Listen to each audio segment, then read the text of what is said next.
Hello everybody, welcome to Dawson's November the 24th Fine Art Sale preview. We have my colleague here, Matt, who's going to talk about some pictures and a small Kutani snuff box, and I have some of my favourite items from the sale. We have a Kutani vase and some Meiji period Satsuma vases. Shall I start with the Kutani Okay. then? So this is a lovely little snuff box, a Napoleonic period snuff box with a little image of Napoleon on there.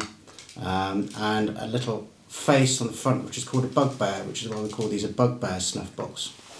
Now a bugbear is a type of hobgoblin that was a character that would chase children around, so this is obviously made as a bit of a cheeky piece. Made by a prisoner of war in the Napoleonic period. They produced lots of things like this in coquille nut and also with bone and straw. The coquille nut itself would have come from Brazil, from a palm tree, and it's a lovely little thing to use to carve, and so it's just a super little piece. There's a label inside that says given by Napoleon to Marshal Ney and given by Marshal Ney to a lady who gave it to my mother. Whether that's true is another matter, given that Marshal Ney was a very senior marshal in Napoleon's army, and actually handed Napoleon over when he came back from Elba. So he's a very important man, and whether this would have been given by Napoleon to Marshal Ney is a little bit suspect. I think it's far more likely that it's a prisoner of war item that would have been made. You know, a prisoner of war could have been in the camps for 10 years and they would have been making items and trading with people outside, making a bit of money. It was actually quite an easy life being a prisoner of war than being a subject to the nation. So, You normally associate prisoner of war items with, say, animal bones that they've had, chicken bones that they've had for food and things like that. I mean, that's a really smart piece of carving. You'd be surprised what they could get into the camp. And as I said, it was an easy life, and they could make some really super things in it. So it's distinctly possible. So where would this camp be to have access to a coquille nut? Well, there were lots of camps around the country. There was one down in Portsmouth. There was another one in the Peterborough area. There were ships that were used as prisoner of war things. It's also possible that it could be made by someone who had just been released and was trying to make up some money to get home, because they would literally be shipped to France and then they would have to make their own way back home again. So in order to make some pennies, they would come up with little things like this to produce. But it's a really lovely thing, and we've got it in at the sale for about £800 to £1,200, isn't it? Yeah. So we're hoping that's going to do really well. Yeah, really that's nice a super thing, and it's one of the sort of things that's just, the more you handle it, the more you don't want to let it go. It's just a tactile thing, and I always think that's a really good sign of quality, and it's just the interest in it as well is fantastic. If I was a prisoner of war, I'd probably have to spend sort of 50 plus years learning how to do that. But yeah, what a fabulous little item. Well, they have plenty of time. Yeah.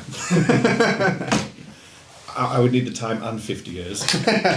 So moving on, we have almost, when I saw these, I thought, oh, fantastic, a pair of Meiji period Japanese Satsuma vases, and are just absolutely fantastic. But when you look closely, you actually see that they're not a pair as such, a pair in shape only. We have some bands here of what we call hundreds of butterflies. Then we have some flowers, and then we have little boys playing, almost a little sort of stippled gilt ground, and then further flowers down the bottom here, sort of chrysanthemums, spider chrysanthemums, and then a band of figures down the bottom here, and one's actually got a quint playing a musical instrument there. And we've got little bands in between with scrolls here, and almost like karakusa, sort of octopus arm scrolls at the top. You would normally expect such quality items to be signed, and sadly these ones aren't, because items like this weren't made for, they were made for the Western market, but these were sort of in a side room being painted by specialists rather than being produced en masse, painted as quickly as you can, get it on a ship as quickly as you can. There's a market out there regardless, because this was a lot of the lesser wares was a lot of people's first taste of the Orient. they hadn't got a clue about Japan, they hadn't got a clue about Japanese people, what they wore, their culture, anything like that. So this was people's first taste into their foray into the Orient. These are wonderful little things. Say Satsuma, it's pottery, it's earthenware, as opposed to porcelain, which we associate with China. But the quality is just fabulous, and if you purchase these, you'd never get bored of looking at them. These are with an estimate of £200 to £300.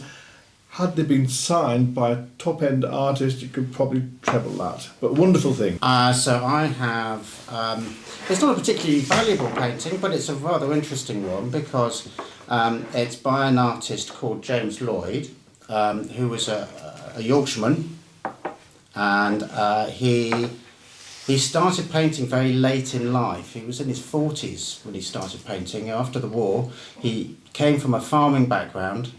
After the war, he was demobbed and went to a farm up in Yorkshire near Halifax, and while not working, he started painting. And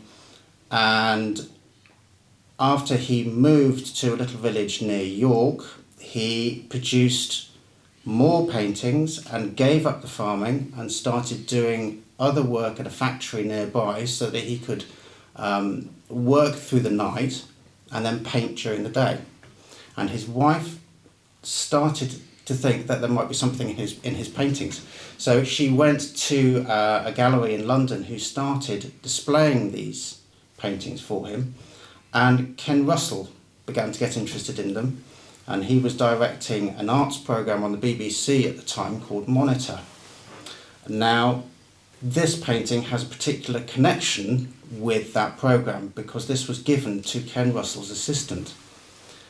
So as well as this picture, we have all the correspondence with James Lloyd and the assistant, who went on to become a producer herself.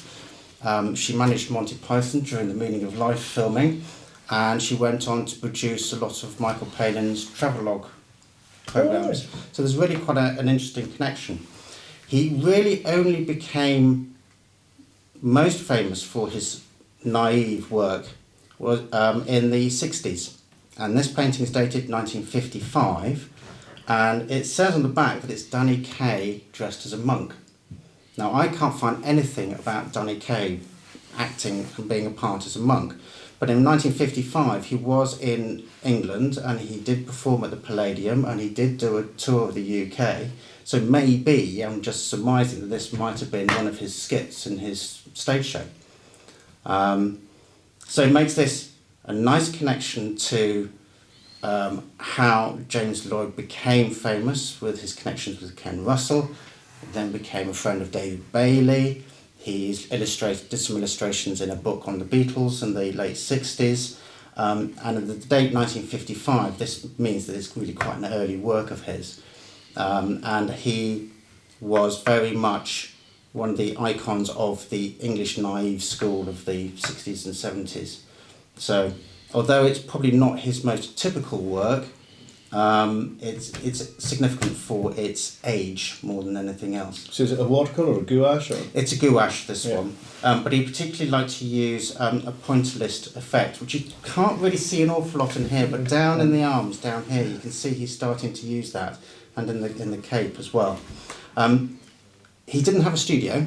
He literally did paint on the kitchen table, and he had 9 children. And there's this card there that shows James actually working at the kitchen table with all his children around him. So it's an extraordinary thing. And because he always worked at the kitchen table, a lot of his works are never any bigger than this. Because obviously he didn't have the facilities, shall we say, to do anything larger. So although it's not a particularly valuable picture, it might make £400-600, that thing about provenance and history around it could make a great deal of difference. So it'd be interesting to see how much this makes. Yeah, it looks an interesting chap. He's sat there at the kitchen table. It's not a typical picture of the artiste in the studio with his palette and his covered in paint.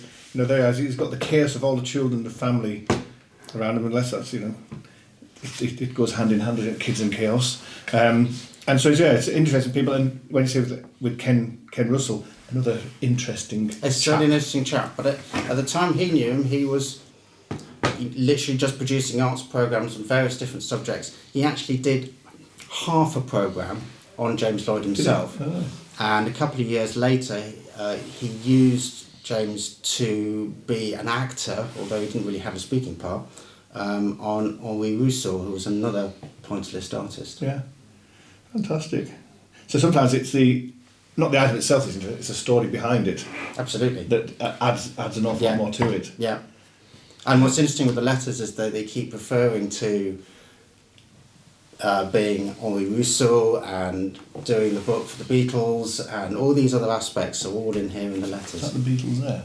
I wish it was, but no, I don't think it's so. But you can kind of see that, you know, that's the kind of style that the Beatles were, Yeah. you know, using in their artwork. Definitely. Fantastic. Certainly a thing of its time. And the estimate on this? Literally about £400 to £600. Next item we have is an absolute cracker of a Japanese tour de force in artwork, and this is a piece of Kutani. Differing from Satsuma, the Kutani is porcelain. It's called the Nine Valleys. Again, this is sort of Meiji period, so the latter part of the second half of the 18th century. And this is just fabulous. When this first came in, I just went, wow, that's brilliant. And the more you look at it, the more brilliant it gets. You know, again, you've got this bed of fans, all hand-painted landscape here. We have a hawk here. We've got little chidori here, outlined in gilding. We've got wisteria, we've got peony, all laying on a bed of 1,000 flowers, all on a stipple gilt ground. It's just absolutely fantastic. And a little diaper and floral shoulder on a panel here. Paulownia leaves at the bottom there, and again for sort of half a chrysanthemum and key at the bottom. Now this is by a chap called Taniguchi, and the mark at the bottom, it says it's Kutani Tsukuru Taniguchi, so Kutani ware made by Taniguchi. And this is just a wonderful thing. It's very detailed, isn't it? Incredibly detailed, and as I say, every time you look at it, something new pops up. This little panel here with the landscape, the gilding is all raised, and it's just something that the Japanese, they didn't do half measures when they're doing something like that. They go all out and say, if one part is good, the whole thing is good. And the thing is, with this, it's still like the Satsuma, it's still incredibly affordable. The Chinese market is buying all sorts of things. Had this been Chinese, you'd be looking in the tens of thousands, because it's just a wonderful thing. Because the Japanese market isn't anywhere near as strong as the Chinese market, we're looking at a fraction of that, sadly. But it's a wonderful thing that it will never, it's always going to be good, and it'll always give you joy. And I really do like that. Do you think it might have been one of a pair at one time? Or? No. No. I think that's just been a single item on its own. And again, similar to the Satsuma, this isn't churning it out. This is a top-end artist sitting in his studio. And sometimes it's not taking, not hours or days, it's months to produce something like this. And you can see why. And I absolutely think that's just wonderful. It's even down to the detail in the gilding, isn't it? Yeah, it's all raised here. And you've got these little scrolls in the gilding here. So again, in its day, it seems that this would have been an expensive piece. Really expensive. And the only thing that's going against it is the current market for Japanese wares and fashion. But yeah, if that became part of the Harrison collection, I'd be very happy. How much would it need to get to be part of the Harrison collection? It's currently at a really ridiculous estimate of between £200 and £300. Just reflects the Japanese market. But you know, it should be making 5 or 10 times that really. If there's any sort of, what do you call it? Justice. Justice. Yeah. If there's any justice in the world, it would be making 10 times that. But we'll wait and see. Shall I do one final one just quickly? Go on then. Just very quickly. It's a little painting by an artist called Leo Herman. It's slightly comical. You do have to look at it quite closely. He was well known for doing comical priests, particularly cardinals actually, so cardinals drinking and smoking and gambling and all the things they're not supposed to be doing. And this is just a nice little painting of a priest sitting on a bench having a smoke, and if you look up closely at the face, he's just looking to one side and pondering. I just love this picture. It's so detailed and so characterful. So So Leo Herman is probably around the turn of the 20th century. It has been through an auction before many years ago. The market has changed quite considerably for this artist, but we've got this in at £1,000 to £1,500 for a nice, lovely little panel.